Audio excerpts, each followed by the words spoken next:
We have, as a nation, a great deal of entitlement spending already tied up in forever. And we're about to add more if health care goes through and there are other things there. What can we do, and what would you champion as our senator to address those issues of entitlements and so forth? Let me start with one that maybe you haven't heard. How many of you know that Congress, under Republican rule, instituted an annual pay raise for themselves that is automatic? How many of you knew that? They don't even have to vote on it anymore. My first idea, and I'm going to get to this subject, but without a doubt, there's a tremendous amount of distrust between Washington and Main Street. And how many of you had to take a pay cut? I lost money when the market was crashing. Why shouldn't we institute a pay cut for Washington? Don't you think that would be a good place to start? I'm being serious. I'm not a politician, so I'm telling you exactly what I think. I think if we went to Washington and one of the first things we did was say we're going to take a 5% pay cut, I think we would begin to rebuild the bridge between Washington and Main Street. So that's one of the first things that, other than the tax cuts and the things I talked about, I believe Washington needs to do that. Now, every year we cannot balance the budget. Does Congress deserve a pay raise? No, they don't.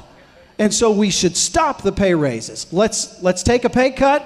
Let's stop the pay raises until we can balance the budget and put more money back in your pocket. Now, entitlement spending. Without a doubt, I mentioned this a minute ago, we can begin by reforming Medicare and Medicaid. But let's talk about Social Security. I'm 40 years old.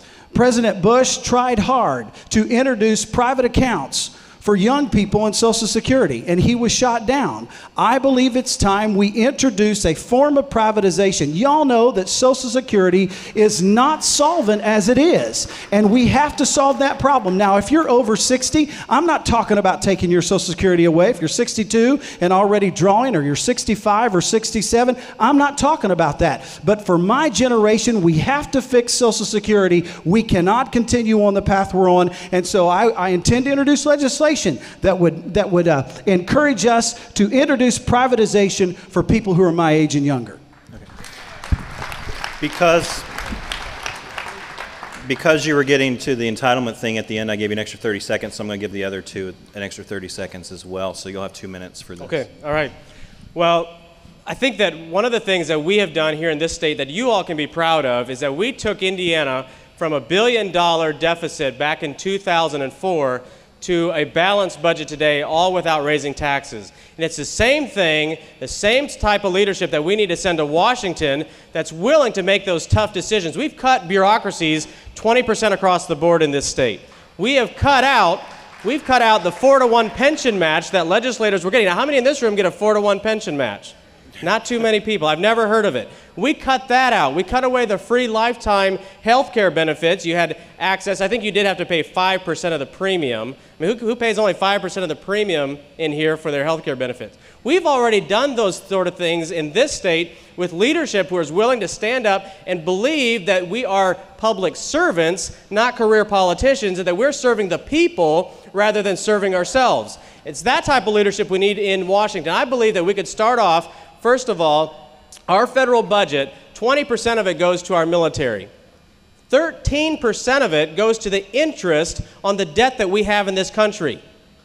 Now, just to give you an example of and an idea of what $1 trillion is, 1 million is 12 days worth of seconds. 1 trillion, 30,000 years worth of seconds. I've done the math. And it shows you how much debt we have. We're approaching $14 trillion. And if we don't get a handle on the debt and we keep spending that money on the interest alone, just think what we could do with that money. We could give it back to the taxpayer rather than spending it on interest. I believe that we need to prioritize our national defense, but we're going to have to take a long, serious look at how we have Social Security, how we do Social Security, how we fund Medicaid and Medicare, and we're going to also have to start looking at the federal employees make on average $70,000 a year. The average salary here in this state is roughly $40,000 or just under. That's the problem in Washington. It's become an employee agency rather than serving the general public.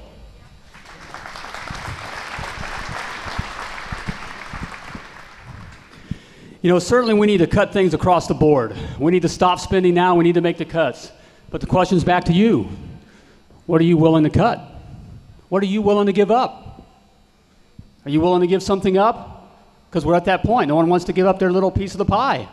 But we must be able to give something up.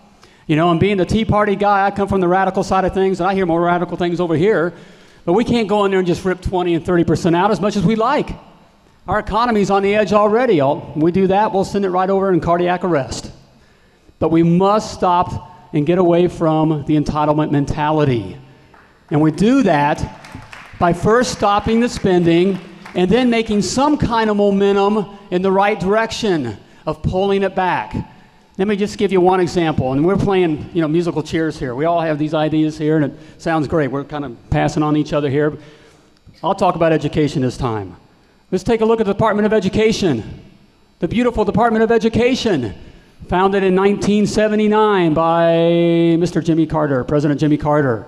You know, that was at a time that they decided their whole mandate for the Department of Education was just to formulate ideas for federal spending that involve education.